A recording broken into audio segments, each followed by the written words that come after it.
Today's guest is not a space industry expert. He is, in fact, a well-known forensic criminologist who's also a certified medical examiner at the physician's level, which is really cool. Why then is he on a show about smallsats and process improvement with smallsats? Because, hey, guess what? There's crossover from one field to another. What Dr. Ron is really, really good at is investigations, and that means slowing things down, measuring things correctly, and even little things like determining the correct starting point for where we should begin our measurement of the incident, whatever it is. Okay? Now, if we look at the smallsat mission failure rates, full and partial, from 2000 through 2018, there is about a 12% of mission failures that are unknown. Nobody knows why. Do you think maybe if we figured that out, what those causes were, we would be able to do a much better job? Remember, at Cold Star Tech here, we are on a mission, the mission to make space boring. I don't want it to be exciting. I want people to be used to it. I want people using it the way that they use public transport or terrestrial Wi-Fi, where they don't really think about it too much. They go to jobs in space, they launch things, they drive. I think we can get people from the military who have been flying drones and come and pilot remote vehicles out mining asteroids. That might not be for 20 or 30 years, but I believe it can happen. This is why I wanted Dr. Ron on, and he's going to talk to us about some really cool things in forensic investigations, like cameras versus the human eye, the way that things are portrayed in movies and TV versus real life, and this idea of rigorous data collection. You know, I use this word documentation and people roll their eyes and kind of blank out, and that's a problem. Like, I have to find a fancy word or phrase for documentation to disguise it, because otherwise people won't listen. So I call it something like critical data collection methodology. Ooh, what's that? I got to sit up and take notice. It's documentation. Okay? Why is this so important? You will find out in this episode. So if you're running a CubeSat or smallsat manufacturing operation, and this industry is moving. It started out, with the academia, they would make one satellite and launch it, right? And be really excited about it, and they wouldn't have much money. They wouldn't insure the thing, and it'd be up there, and boom, it might just fail, and nobody would know why, right? Or it'd work a little bit. That's fine, but this industry is moving from a job shop, one-off, custom kind of thing, like making a Boeing airplane or a German World War II specific kind of tank, to a something that is more like a continuous manufacturing operation. And this is key, this shift, because what happens if you're doing critical data collection properly, the stuff you can learn about quality control, problem solving, getting out in front of things so that you can stop them before they happen, continuous improvement, right? All that Lean Six Sigma stuff, maybe you know about it, maybe you've just heard about it, don't really know what it is. That really comes into play when you get more towards a continuous manufacturing operation, like we are beginning to see when a company like SpaceX says, we want to make tens of thousands of these, and they're only going to last for a few years and then burn up and need to be replaced. And so there's going to be this continuous launching of new vehicles. And what happens over time, we're going to see costs reduce, right? We're going to get economies of scale. And space is going to become boring, thank goodness. That's our mission, man, to make space boring. So let's bring Dr. Ron on. Listen up, because he has got stuff to say that is directly relevant to you here in the space industry. It's time for another episode of the Cold Star Project, and I'm delighted today to have Dr. Ron Martinelli on. And I'm going to read a little bit here. He's got this huge page of stuff that's all Don't put it all massive in credential. I'm not going to do that.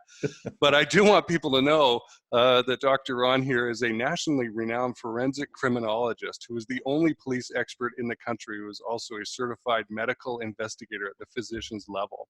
Okay, so what this guy does is he checks out officer and citizen involved shootings, especially video, and reviews them to find out like what happened here. And I wanted him on. I first ran into Dr. Ron on Malcom Gladwell's revisionist history podcast, and I thought, wow, who is this guy? I've got to find out more about him. And so we connected on LinkedIn and talked a little bit.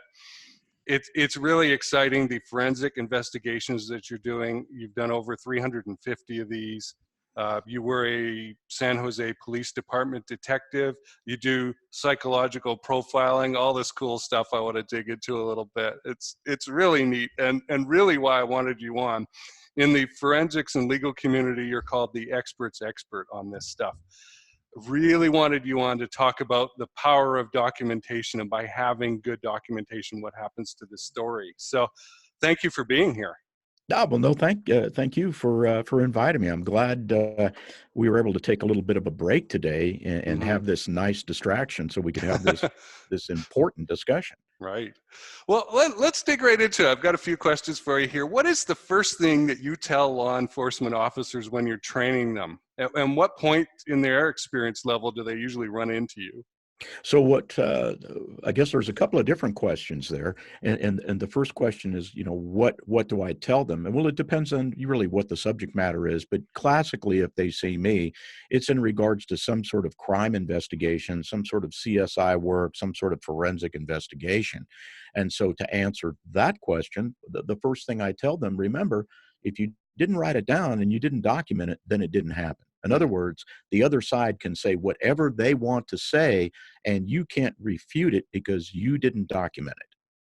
Okay, which could be terrifying. and Yeah, and Jason, the documentation is many different levels. So, classically, people think about documentation as that we're writing something down. And of course, we always want to write something down, but documentation comes on many different forms. Photographic documentation, audio documentation, video documentation. We're talking about body cams and dash cams, because a lot of the stuff, and also CCTV surveillance cams, because a lot of the stuff I do is a forensic re-investigation. So think of me as more likely than not a cold case detective. I'm on a couple of different shooting teams throughout the United States, where if an officer gets involved in an officer-involved shooting, or maybe even an in-custody death, because mostly I deal with death, uh, that's only about 3% of my practice. The rest of my practice is cold case. Okay. So we've got all these different levels of documentation that may or may not have been recorded in that. Can law enforcement officers rely on body cams? We see shows today like Cops and what's that, Live PD. I watched a lot of Live PD. It's kind of fun candy for Saturday nights, Well, my version of reality TV is Reno 911. Okay. Okay. And it's a comedy, all right, if you've never seen it. But to answer your question specifically, first of all, we see an amazing increase in the use of recorded forensic media. So we're using body cams, we're using dash cams, and that's been fully integrated into police practices and police encounters. That being said, the answer to the question is we can't always solely depend on what those forensic instruments, because that's what they are, they're forensic instruments, document, because they don't pick up a lot of the nuances that the eyes will pick up, that the brain will record, that the ears will hear or not hear. And so that goes into a huge part and growing part of my private practice, which is referred to as human factors or psychophysiology.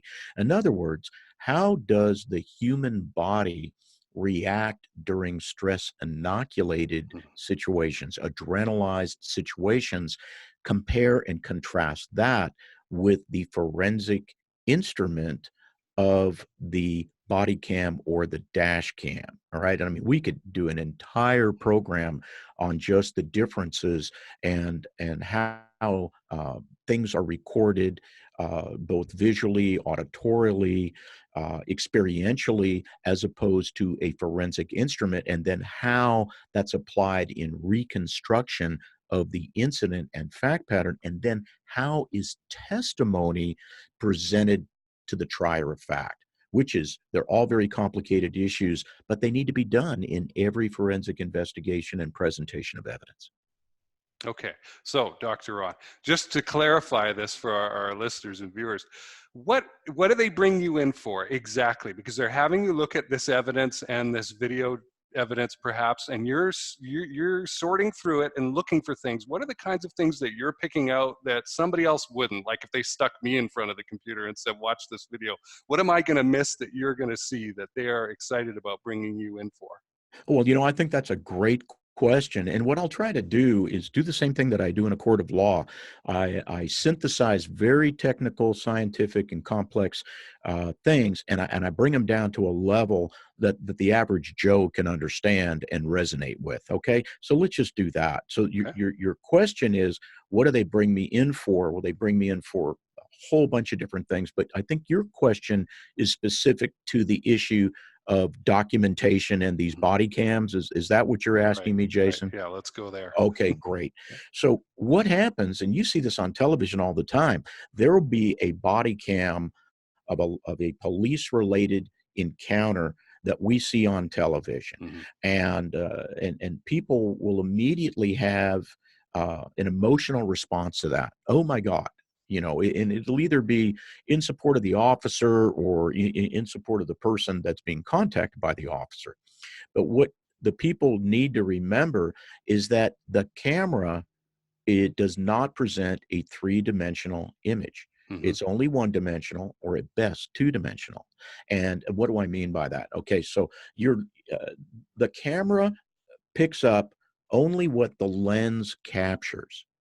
But and don't forget, these are focal plane lenses, Mm-hmm. and they don't capture a 360-degree surface. Right. Okay, so a 360-degree environment. If you wanted to see a real accurate portrayal of what could be seen, factually, you'd have to put that up in a drone and look down, and then you'd literally see everything. But don't forget that that forensic instrument does not pick up what the human eye sees, and the human eye doesn't always pick up what the camera sees. Mm-hmm. And then the next thing, and this is probably one of the most important things, is that human beings, because we're sentient and we have brains, and we have cognitive processing, sometimes that fails us. Mm-hmm. And there's a lot of great peer-reviewed research on that, a whole body of knowledge. And then, I mean, just tons and tons of actual incidents where we can see that we have something referred to as stress recall memory. So just to keep it really simple, picture the camera being the forensic exacting instrument that is able to record something. Okay, so we're recording an event. And when we stop that camera and we replay that event, we will always see the same thing over and Mm-hmm. over and over again. And that's why I refer to it as an objective forensic instrument. There is no speculation in it. It is what it is. And so we have in our labs, and we have one of the most amazing audio videologists in the whole United States. And he's on our forensic death investigations team. And we often go to him with body cam or dash cam, and we'd say, hey, let's take a look at this. Let's image this. Let's enhance it. Let's slow it down. Let's go frame by frame. And forensically, we're able to do that every single time without fail. The human body and the human brain is totally different. Because of stress recall memory and stress amnesia, the officers are not able to recall the instrument or the statement of the incident as accurately and as forensically as a scientific instrument. So here's something that I think your listeners will be very interested in learning, as opposed to TV, okay, CSI and all Yeah. these things that you see that aren't reality, by the way. Uh, a police officer, if he's involved in an officer-involved shooting and he's asked to record back, in other words, tell us what happened, Mm-hmm. within 24 hours, he can't remember 75% of that event. He Right. can only remember 25% of that event. Now, the next day, he may remember as much as 50%, and after 3 days, 72 hours, he's usually able to get about 80 to almost 90, sometimes Hmm. more than 90% of what happened. He's able to recall it. But initially, he's not. And what Hmm. uh, investigators make the mistake on when they're documenting, okay, is they ask the officer to provide an immediate statement. Hmm. And then what they do is they use that statement, which is often disjoint. It's emotional because, these guys might have just shot somebody, Hmm. killed somebody, maybe been injured themselves. They're going through all sorts. I mean, they're victims, and then they're going through all this emotional, psychological turmoil and trauma. What they may give out, and I just had a case in Georgia, is a statement that's not accurate, and Hmm. then subsequently that's used against them in the prosecution of the officer. Hmm. Where when we go in and we train officers on how to process, officer involved shootings and in custody deaths, we say, look, you only want to get, because this is a dynamic which is well documented in about 40% of all officers in officer involved shootings, what you want to do is just ask the officer to give you a brief summary of where they were standing, where Hmm. the other person was standing, and what's all this stuff on the ground that we call evidence, right? What is the import of these particular objects? Can you identify these objects? And then that's it. All right, that's all we want from them, Hmm. because we need to be able to establish the crime scene. Always, here's something we train them, always better to make a big crime scene and compress it Hmm. to look for evidence than start with a small crime scene and expand it. And the reason for that is it can be contaminated. And literally every minute that the post crime period happens, evidence is deteriorating, it's being stepped on, it's being stolen. I actually had people come in during crime scenes, active crime scenes, see something cool and steal it. Wow. Okay. I actually had an accident once in San Jose where a plane crash happened right above me. Hmm. Happened right above me. Two planes collided right above me, and pieces of these planes were falling down on the ground. And I actually had to stop somebody from taking a tail section away. They were Hmm. picked up a tail section and started to drag it out of this field. It was absolutely incredible. Wow. Unbelievable. Well, So people, that, go figure. yeah. Well, that is some very interesting feedback. I've been in a few stressful situations in my life, and trying to recollect them events in the scenario or out of joint. They're in the wrong time order. You catch these things as you go, right? And wow. So okay, I'm curious if there's an event that has happened in your experience where the documentation in a forensic investigation was misleading, and how did you catch the issue? Oh, great. Let's just talk about a case that was just adjudicated, Mm. and your listeners can look it up. Okay. It's the Officer Derek Wiley, Wylie, officer involved Mm. shooting in Mesquite, Texas, where he had an encounter with an individual on a suspicious vehicle call. The officer was all by himself, but he was trying to, he called for backup. He was having some radio program problems because other officers were stepping on the radio, which means at the Mm. same time you're transmitting, they're transmitting. So anyway, he has a confrontation with this guy, which the entire time he believes this man is armed. They get into a hand-to-hand combat type of fight.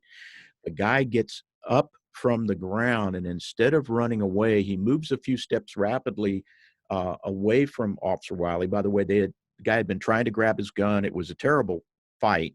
Gets up and starts to spin around and points something at the officer, and it's dark. It's probably the worst conditions you could get. All right. So it's dark, it's raining, and there is exhaust steam coming out of one of the cars that partially conceals us. And the officer saw the guy turn around, and we measured it in 233 hundredths of a second.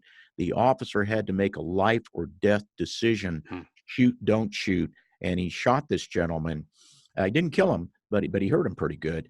And the officer was prosecuted because in the end, the suspect wasn't armed.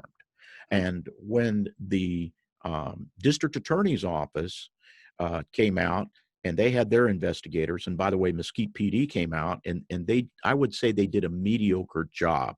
Mm. And the district attorney's investigators did a poor job.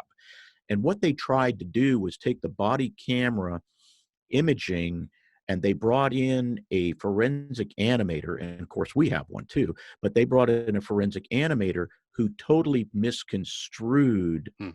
the analysis of the body cam video.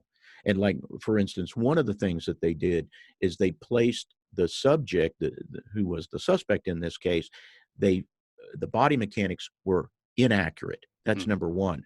But the time that they decided to film or to enhance the shooting was the when the sound of the gun went Mm. off and the powder from the gun went off. In other words, you could Yeah. see some powder, you could see a little bit of smoke, because it was so cold that night. And that's not when the trigger was actually pulled. Okay, so you Mm. got to remember, in the cycle of operation of a firearm, the bullet, the projectile, comes out of the Mm. barrel before anything else comes out of the barrel. Mm. The flash comes out of the barrel, the bullet's already gone. The flash is the gunpowder that is being burned up in the barrel and coming out of the barrel of the gun, and the smoke follows that.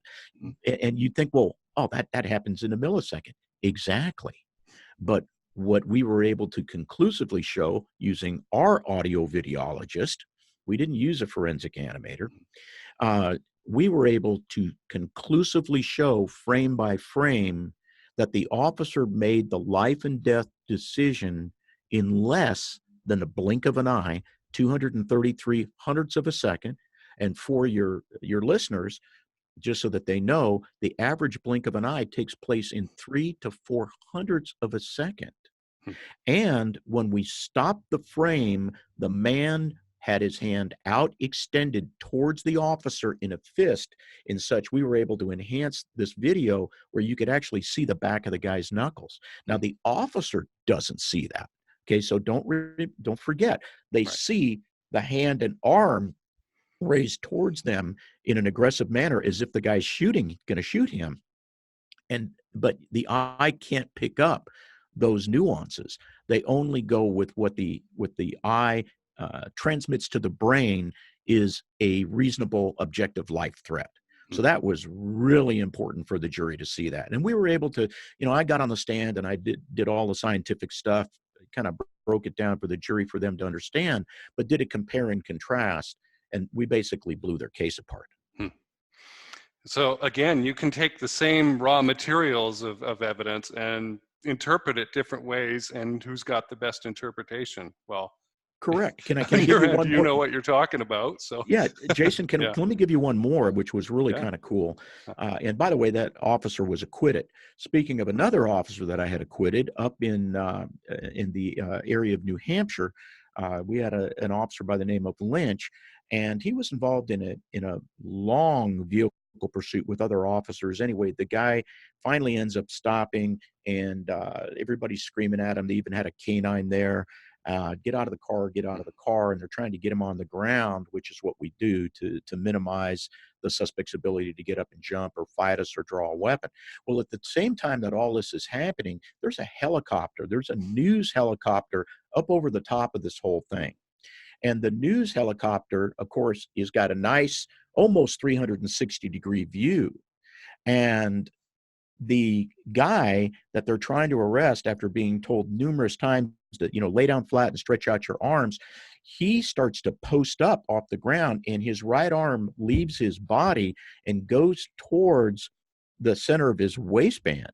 Hmm. And the officer that I was defending moved forward and smacked this guy. He didn't shoot him, but moved forward and smacked him a couple of times, because in his mind, from his position on the ground, out above, but on the ground, it looked to him as if the guy was going for a gun.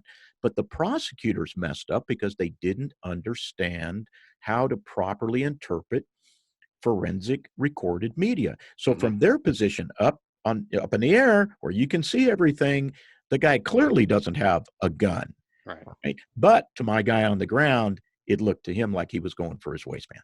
Right. He Yep. was And you have to make these decisions so fast. I remember exactly. from that Malcolm Gladwell podcast, he came to visit you, and you were showing him a video where some sheriff deputies had gone in to serve a warrant, and they got shot. And they knew the guy had a weapon, and I think it was a quarter of a second or something in the It time that it was. took him to take the weapon, raise it, and shoot a couple of them. Yeah, it Yeah, was it's so on my fast. forensic blog, drronmartinelli.com. Ah, And the title of that, and people can look that up because it's a real time mhm, video, and we use that in court from time to time, 25 hundredths of a second. Now, what was mhm, neat about Malcolm, and I can't thank him enough about having me on his mhm, program, I had no idea, of course, I knew who Malcolm Gladwell was, but I had no idea that his show was as popular it was. So, what we did was we took 4 officer involved shooting case histories and we put him in our living laboratory and had him play police officer. And it was really interesting how that came out. And then we did the stress memory recall with him, and mhm, he had some difficulties remembering. And so it was an epiphany for Malcolm to because he's written about this from time to time. mhm. And I mean, full disclosure, he's been a little bit critical of law enforcement. But when we put him in that same situation, it really was a wake up call for him. And he really got to see how the science of human factors all comes into play. Mhm. Simulation is a fantastic tool. Oh, it is. I I'm love it. delighted to hear that you have that, because that's great. Yeah, we But got a great yeah, lab here. yeah, and I'm a camera guy as well, of photographer, so that the aperture and just how many millimeters is the lens, right? You're going to get a different look and a different picture depending Exactly. on what tool you're using. And from that overhead down shot, nobody can see facial expressions. It was the first Exactly. thing that I thought of, right? A- When we went And into. an officer, I'm so glad you brought that up Mm, because don't forget that officers in their, experiencing a life threat, they pick up on all sorts of mhm, cues that are instantaneous that the, body cues and the way the body moves very quickly that the camera doesn't really pick up and interpret. And the other thing, to go back to your initial question about how can body cams and dash cams, how can the other side mess with it to mhm, misinterpret what's going on, is don't forget that we can lighten up anything. Okay, we can mhm, see once we play with the video and we have all these scientific technologies and applications that we use for film. There's all sorts of things that we can do that the human eye can never pick up. There's right. other things that the human eye can pick up that the camera can't pick up if it's not infrared. Mm, So, people have to remember that. Hey, look, this was played with. We did this to enhance it. We did that to enhance it. And the human eye really can't see that. But we also have a wonderful vision expert that we bring in that testifies before the trier of fact and fills them in on all that cool stuff. hmm. And I think the there's like a circle of focus on our vision that's maybe the size of a quarter or a nickel or something like that, and everything outside is actually blurry, and it's much Exactly. smaller than you think. Exactly. How you're able to see in focus. Yeah, exactly. As a matter of fact, taking that into reality, the human eye can normally pick up or perceive. You can either see it or you can perceive the movement 180 degrees because, we've got a cornea, which is our focal lens, and then we have some liquid behind it called Hmm. vitreous fluid that we use in toxicologies, but you have fluid in your eye. Well, don't forget, you got fluid all over your body. And so when your blood pressure rises, your basal metabolic rate rises because you're adrenalized, you have adrenaline, epinephrine, all these cool survival chemicals in you. What happens when you're jacked up and adrenalized and your blood pressure goes up, the pressure in all the fluids rise as well. And the pressure of the vitreous fluid is placed against the back of the cornea and literally changes the shape of the cornea. And just like a camera lens, like when you're focusing in and you're talking about losing peripheral vision, well, the human eye does that, and they lose about 170 or more degrees. So you're Hmm. only seeing 10 degrees or even less degrees front of center. And that's why cops, the camera shows it. Oh, Right. there's the weapon, my God. Or you see it's a cell phone. Oh my God, why didn't that stupid officer see that it was a cell phone? They can't see it. Yeah. They can only see the aggressive movement. And then that placed into the equation with the collective knowledge of the officer and the reasonable belief that he was armed and acting aggressively as if he was armed, That's how the officers make their calculus whether or not to shoot. Right. And they have a tiny amount of time, as you've pointed In out, a to make millisecond, those. literally in the blink of an eye. And I know Malcolm wrote that great book, Blink. It's in Mhm, my library. People should read it. If you should read some of Malcolm's stuff. mhm. Uh, it literally takes place in the blink of an eye, which is going to be the title of one of my next books. Yeah. Right, and you are an author. That's right. We'll probably cover that at the end. Okay, so I have to confess I do not like procedural dramas. They are a kind of TV that I don't watch much TV anyway, but I avoid them. They irritate me. The kind of smart alecky interplay between the characters really bugs me. And so I'm curious, I mean, having done psychological profiling, what is the biggest difference that you've noticed between the way that psychological profiling and profilers are portrayed in TV and film and real life? What are those big Boy, differences? Let's have some fun. going all the way, and my training came from the Federal Bureau of Investigations, the Hmm. BSU, the Behavioral Science Unit, and my doctorate's in criminology with emphasis in forensic psych. So I think the biggest thing that I see uh, with the mind detective sort of shows is that you only bring in a profiler on a couple of occasions. Okay, number one, if you've got too many suspects and you need to narrow it down, or you've got no suspects Mm-hmm. and you have some evidence, and you literally need someone to revisit those crime scenes, revisit those evidence, look at things like proprietary interest, which is huge. And proprietary interest is basically defined as something that the suspect takes from the crime scene, leaves at the crime scene, or the way the crime scene is manipulated. Okay, so we take a look at that, and literally the profiler has to pull a rabbit out of the hat. And then, totally different from what you see on TV, they tell you in the FBI classes, profiling class, they tell you, look, if you are as much as 20% accurate, man, you're doing a great job. Uh, Okay, huh, where on TV, oh, here's the profile, and they got him. right. Wow. So it's just not as easy as No, fiction there's makes a it lot. out to be. You know what? I'm What a telling you, surprise. I'm going to probably disappoint everybody, but make the real cops happy, the detectives happy. It's all, yes, forensics and the technology are amazing, and they certainly help us. But you know what? It's all about talking to people. It's all about, gumshoe work. Is, Hmm. I'm an old dog, so we talk about the gumshoes, walking the neighborhoods, doing the canvases, getting the information, taking the tips, and just reconciling these crime scenes, organized crime scenes.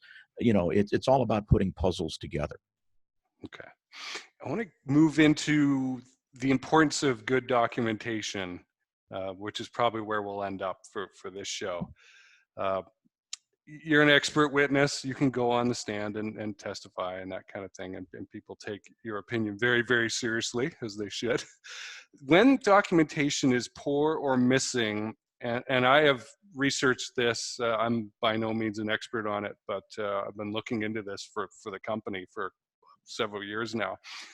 In officer involved shootings and police cases, every 15 or 20 years, there seems to be a big police incident with a lot of officer deaths that causes the FBI and police to retrain and try and learn some lessons from that. And two that stand out are 1970s Newhall shooting in California, where documentation was very poor, and the 1986 Miami-Dade shooting, where a criminal profiler was used and was effective in catching these guys. The guy predicted they're going to show up here on this piece of highway, and there they were.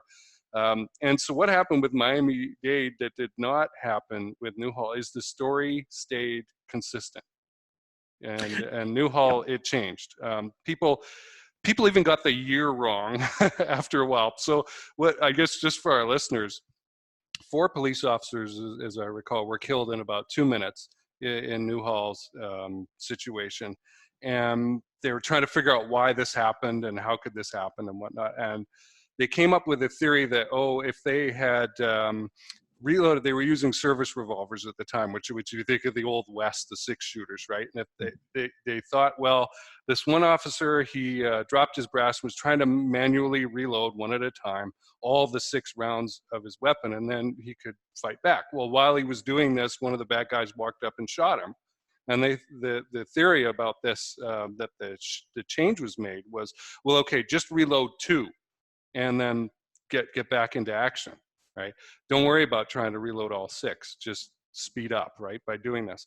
And this taught generations of police trainers and Marine shooting instructors and that, right? And so, like, you could think for 20 or 30 years, this was the system that they used. And by the time the 2000s were rolling around, some of the people who were involved with the Newhall shooting, reacting to it, started meeting online and discussing, hey, what do you know and what do you know and whatnot. And it turned out that this story that this entire training regimen had been based on may never have happened. And that, to me, when I read that and heard that, there was a video about it, I was like, oh my gosh, this is insane. And it's so applicable to business, any business, where you think you know what happened, you change policy based on it, and then you find out, no, the lessons that we thought we learned, we actually didn't learn. So how do you ensure that that story does not change over time? Wow. There's so much in there Mm. that you stated, and I know a lot about both of those shootings Yeah, because I've studied you both of have those to. shootings. Yeah. And let me help your listeners with a couple of other Hmm. nuances of the Newhall story. What you were talking about with the revolver is correct, but really what they found at the crime scene when they examined the officers' bodies is they had taken the brass and stuck them in their pocket, so Mm. they didn't throw them on the ground. Okay. They took time to take the gun, clean their gun out, right? Put the brass in their hands and then Mm. stick them in their pockets. So that was one, because that's the way that they were taught on the range, because at Right. the CHP range at the they were all California Highway Patrol officers. And by the way, there were 2 officers that got in a gunfight. They were both killed. The next 2 Right. officers came right behind them, and they were both killed, and the same mistakes were made. Right. So, and then one of the officers had gotten so scared that he had literally ejected every live round out of his shotgun. So the first thing that we looked at was that understanding that you can inculcate bad memories. Mm. Okay, so you want to inculcate or ingrain good memories, good safety memories, not bad ones, because Mm.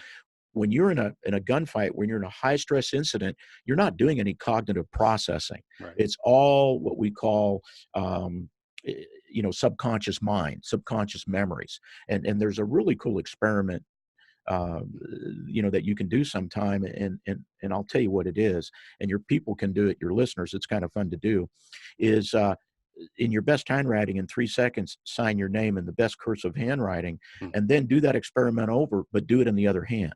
Okay, and you'll see that one signature is nice, and the other signature looks like you're under the influence of drugs, and that's how the mind works. So the first memory, you've signed your name a million times, and so you don't even think about signing your name. The second one, because it's now in the back, in the midbrain, okay, in the subconscious mind. But when you tell somebody, okay, now switch hands, they have to immediately go from the subconscious mind to the forebrain and use cognitive processing. The Mm. same thing happened with those poor officers. They were trained poorly.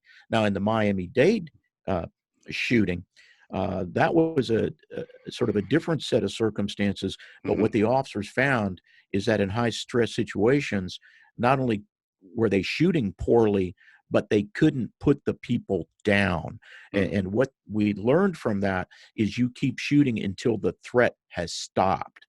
All right. And that's why we classically will shoot a certain number of rounds, and officers will keep firing until that threat is down. People think, because they say on TV, shoot to kill. We never are trained to shoot to kill. Where no matter what target is presented, we're always trained to shoot center mass. All right. Mm. And we shoot until the threat is down.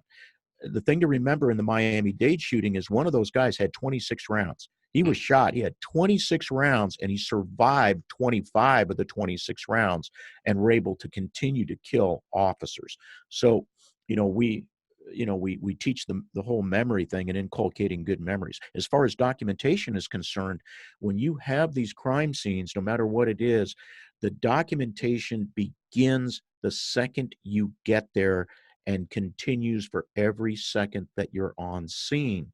So you have to photographically first document, and you have to take several different photographs of evidence from different perspectives. You want to make sure that you're using a recorder, that you're using video cameras, that you're also writing, and you want to make sure that you can fill in the pieces of the puzzle. Because again, if you didn't write it down, it didn't happen.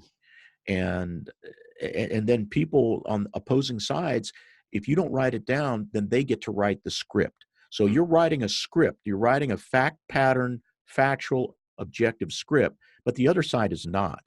So the other side is going to take your mistakes and they're going to capitalize on that. Okay. So let's say, well, our listener is a business person, let's say, and they're like, well, Dr. Rod, Jason, I'm not going to be involved in a shooting and I don't need to be acquitted, or find out whether I did this correctly or not. How important is it for a regular person, a business person, to have systems in place to document events, in your opinion? Oh, that's a great question. And I guess I am a business person because we do have a successful Yes. business here, but I'm also privileged to be married to one of the Mm. top business women in America. And she's got a huge business. And I've learned so much from her.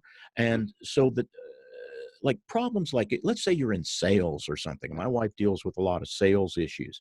It's so important to write good emails to people Mm-hmm. that documents a conversation. So if you're placing an order, and you're having a conversation with a salesperson or a vendor or something like that, you need to be able to document the fruits and the talking points of that conversation and send it back to them.